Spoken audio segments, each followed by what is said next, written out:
All right, in today's video, I'm going to be talking about the 6 most common mistakes that seniors make when buying life insurance and how you can avoid being ripped off. Now, I know that sounds crazy, talking about people being ripped off, but to be honest with you, it happens all the time. So let's go ahead and jump into it. I'm going to be telling you the 6 most common mistakes that people make and how you can avoid making them so that you do not get ripped off when trying to protect your family. So number 1, the most common mistake that people make is buying the wrong type of coverage. Now, what on earth does that mean? What am I talking about?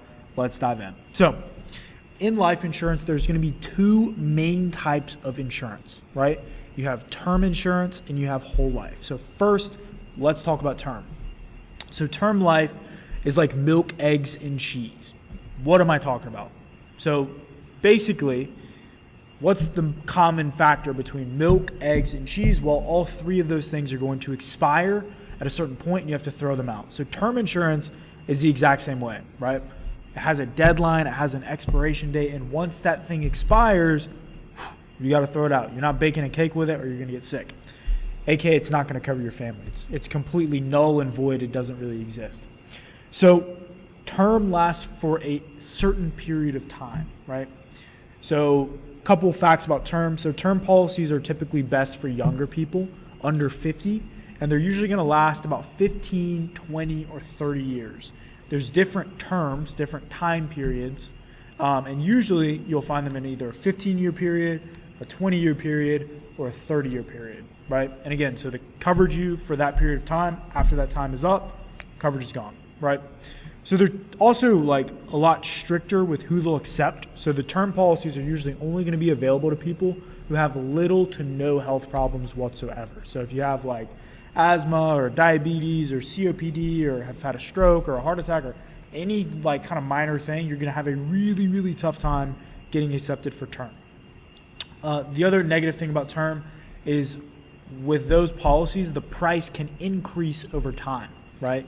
So you might get one rate when you're 55, but by the time you're 75, the rate is just climbing and climbing and climbing and climbing, and it becomes a really tough thing to afford, especially in retirement. So term, I don't want to make term out to be the boogeyman. If you're younger and healthier and you have like, a family and a mortgage and all these different things, like it can be helpful.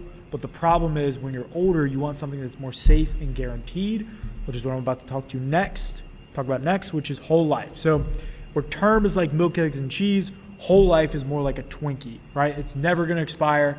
Like there's no expiration date on a Twinkie because they pump that thing full of preservatives. You could probably eat a Twinkie from the 1960s, but if you drank milk, eggs, or cheese from the 1960s, you would be dead.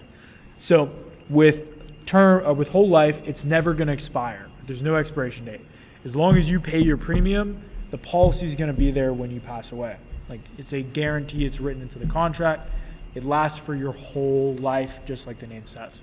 So most of the final expense policies you see are going to be whole life because when people get into retirement, they want something that's safe, guaranteed. They know it's going to be there for their family, and that's what whole life is. The great thing about whole life as well is you can get accepted for a policy regardless of your health. So even if you've had cancer, diabetes, throw any health condition out there, you can more than likely still find a whole life policy for you. Also good for people that are on fixed income. So the price will stay the same once you lock in a rate. So if you get insurance at age 55, you'll pay the same rate when you're 100. If you get insurance at age 65, you'll pay the same rate at 100. If you get insurance at age 80, you'll pay the same rate as when you're 100. Any age you get, once you get it, you lock in that price and it's flat line, stays the same forever. The younger and healthier you are when you sign up, the cheaper it is and the more coverage options you have.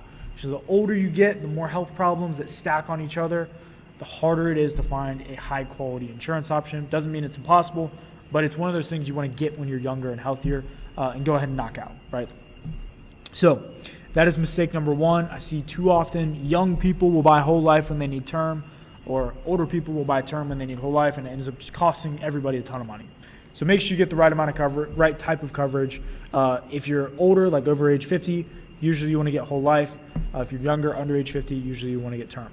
Number 2 is buying life insurance from the mail or TV. What am I talking about? Why should you not buy life insurance from the mail? Why should you not buy it from the TV? Let's jump into it. So the mail or TV. obviously, the thing is, whenever somebody is marketing life insurance on the TV or sending it in the mail, they're marketing to the masses. They're sending this out to millions and millions of people every single day. Everyone's getting the same message. So the problem is, by doing that, they're appealing to everybody. And the type of insurance that they offer, because they want it to be a quick and easy sign-up process, is it's guaranteed acceptance, which means they don't ask you any health questions.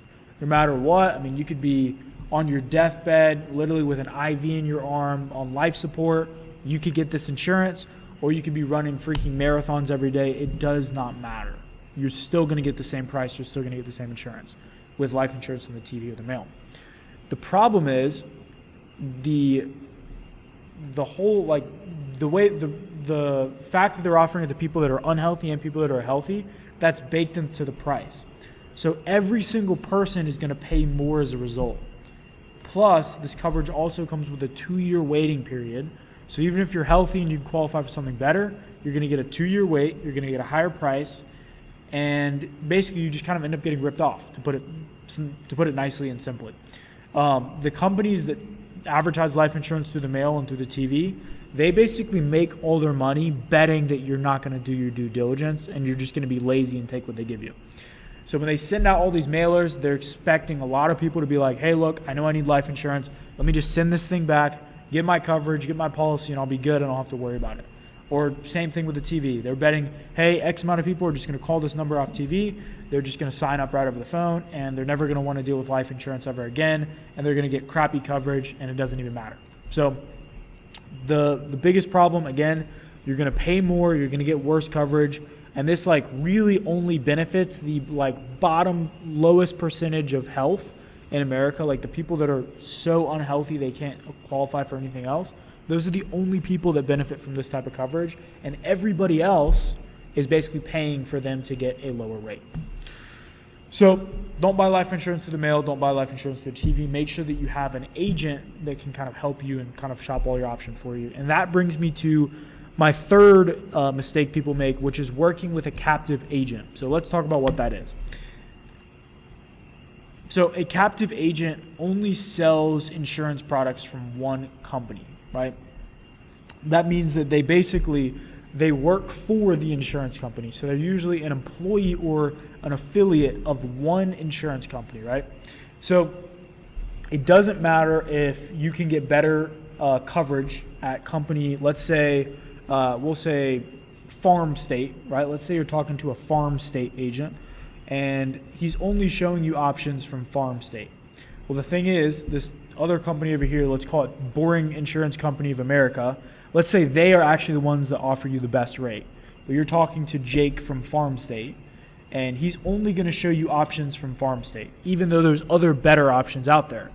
And that's because that's the only company he offers, right? So whenever you work with an agent, they only can show you one option. When you work with a broker, which is what I'm about to talk about next, they can show you all of the options, right? So an example of this would be Jake from State Farm. He only works with State Farm, so he can only show you State Farm products. Whenever you work with an agent, again, you end up typically paying more and getting less in coverage because they aren't able to show you all your options. So let's talk about a broker. Now, I'm not talking about a stockbroker. I'm not talking about a shipment broker. Now I'm talking about an insurance broker. So insurance brokers offer multiple insurance products from multiple companies. So they might have 15, 20 different insurance companies that they work with, and their job, they work for you. So their goal is to find you the best rate, the most amount of coverage for the lowest price from all of the options that they offer, right? So they're shopping all of their carriers to find you the lowest price.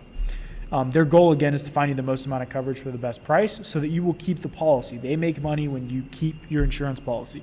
So your incentives are aligned. Their goal is to get you the best coverage, and your goal is to get the best coverage, so they're aligned. You're typically going to find better rates when you work with a broker because they're shopping all the options. They're not just locked in a box and only giving you one option. Example of a broker is Zusurance. We are brokers, so we have a bunch of different companies that we work with. You don't have to work with us. You can work with any other broker, but I highly recommend working with a broker instead of an agent because you will save a lot of money over the long run. Number 4, let's talk about falling for gimmicky pricing. This kind of goes hand in hand with that TV and the mail stuff. But most of you have heard of the $9.95 a month plan. Now, they say that if it sounds too good to be true, then it is too good to be true, and this is no exception. The $9.95 a month plan is basically a gimmick to get you to call the company, sign up for their insurance, and then you realize that, hey, what does $9.95 a month actually cover? Well, I'll tell you what it covers. Most people think that it's like $9.95 a month for whatever amount of insurance you want. Well, the thing is, it's $9.95 a month for a unit of coverage. So what on earth does that mean? Why does it sound so confusing? Well, the whole point is so it sounds confusing.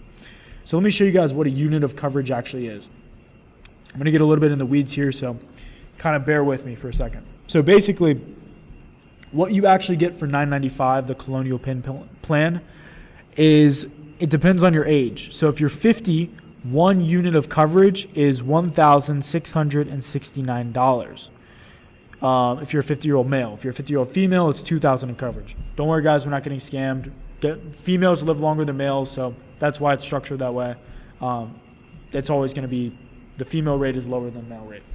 But if you kind of look here, I have all of the units, like what the actual unit is based off of your age and sex.